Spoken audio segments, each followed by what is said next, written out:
केंद्र के वृक्ष के साथ में बांस का बूदा। फिर सभी भाई केंद्र के वृक्ष पर बने मचान से कुछ दूरी पर स्थित टोंगरी छोटा पहाड़ पर अपने अपने धनुष बाण के साथ पहुंचते हैं और एक चट्टान पर बारी बारी से अपने बाणों को तेज धार प्रदान करते हैं।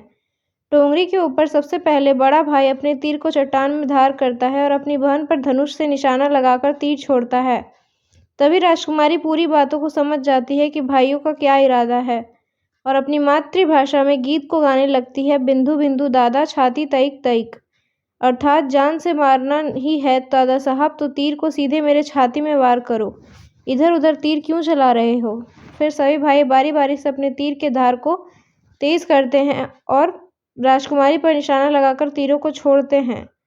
6 भाइयों का निशाना खाली जाता है और 7वां भाई जो सबसे छोटा था वह तीर चलाने से इनकार कर देता है क्योंकि उसे अपनी छोटी बहन से बहुत लगाव था और धनुष बाण चलाने में सातों राजकुमार में सबसे निपुण था।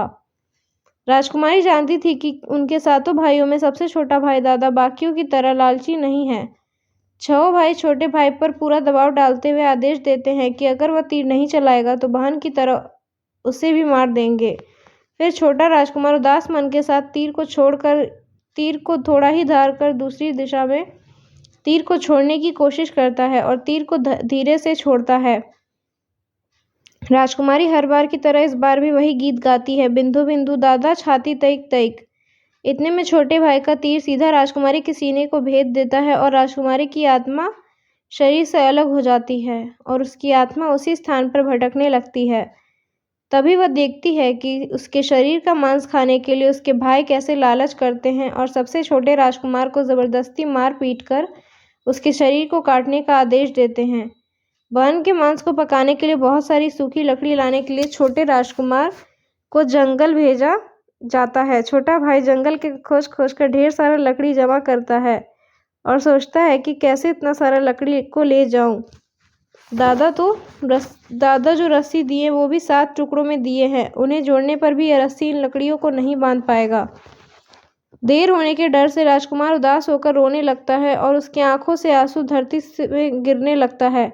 वह अपनी बहन को याद करके रो ही रहा होता है कि तभी एक नाग देवता वहां आते हैं और पूछते हैं कि क्यों रो रहे हो। राजकुमार वहां इधर उधर देखता है किंतु कोई भी नजर नहीं आता है। फिर राजकुमार को नाग देवता दिखते हैं और राजकुमार नाग देवता को अपनी पूरी अपबीती सुनाते हैं। फिर नाग देवता उसे कहते हैं कि मैं लकड़ी में रस्सी की भांति लिपट जाता हूँ और तुम जैसी ही लकड़ी वहां रखोगे तो मैं धीरे से निकल जाऊंगा।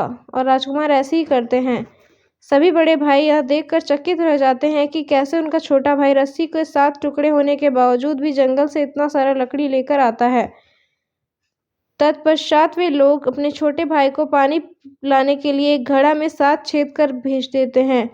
छोटा राजकुमार पानी लाने के लिए एक डड़ी छोटा कुआं में जाता है और घड़े में पानी भरता है, परंतु उसमें छेद होने के कारण सारा पानी गिर जाता है और राजकुमार वहीं बैठकर सोच सोचकर रोने लगता है कि बिना पानी के वापस जाऊंगा तो बड़े भैया लोग मार पीट करेंगे। यह सारी घटना को थोड़ी दाढ़ी के मेंढक, केकड़ा और मछली सुनकर देख रहे थे और वे तीनों राजकुमार को रोता देखकर पूछते हैं कि क्यों रो रहे हो। फिर राजकुमार उन्हें अपनी आपबीती को विस्तार से बतलाता है और कहता है कि मैं अपनी प्यारी बहन के शरीर का मांस कैसे खा सकता हूँ, नहीं खाऊंगा तो बड़े भैया लोग मारपीट करेंगे।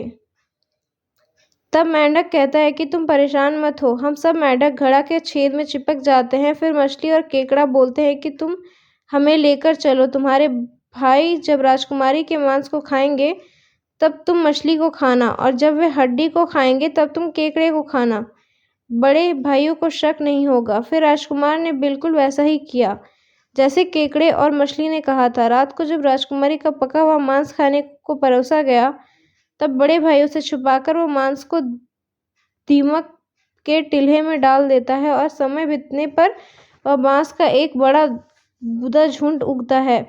इस घटना के वर्षों बाद एक भीख मांगने वाली जोगी उस बसोंदा के पास से गुजर रहा था और वह सुंदर सुंदर बांस के बूदों को देखकर सोचता है कि अगर इतने सुंदर बांस को केंद्रा बनाया जाए तो कितना सुरीला धुन निकलेगा। उसी क्षण बांस से आवाज आती है, ना काट काट रे जोगी, ई तो लागे भैया रोपाल बांस। जोगी फिर भी बांस को काटता है।